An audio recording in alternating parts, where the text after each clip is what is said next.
Hello दोस्तों, राधे राधे। मैं माला प्रजापति हमारे यूट्यूब चैनल में सभी दर्शकों का स्वागत करती हूँ, अभिनंदन करती हूँ। आज मैं एक बहुत ही प्यारा कजरी गीत लेकर आई हूँ। अगर आप सभी को अच्छा लगे तो प्लीज लाइक करना, कमेंट करना और मेरे चैनल को सब्सक्राइब करना। नाग पंचमी के मति करा विदाई माई आवेला रोवाई माई ना। नाग पंचमी के मति करा विदाई माई आवेला रोवाई माई ना।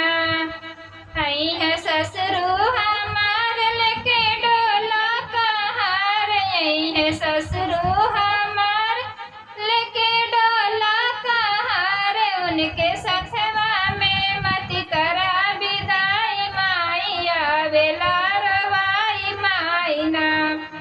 उनके सखवा में मति करा विदाई माई आवेला रवाई माई ना। नाग पंचमी के मति करा विदाई माई आवेला रवाई माई ना। नाग पंचमी के मति करा विदाई माई आवेला रवाई माई ना।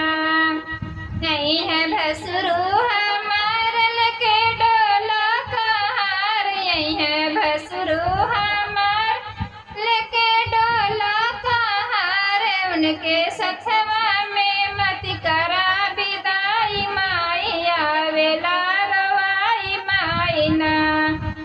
उनके सखवा में मति करा विदाई माई आवेला रवाई माई ना।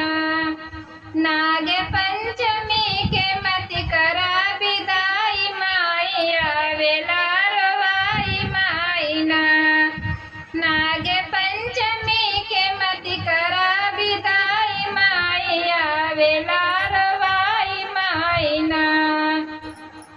आई है देवरू हमार लेके डोला कहार, आई है देवरू हमार लेके डोला कहार। उनके सखवा में मति करा विदाई माई आवेला रवाई माई ना।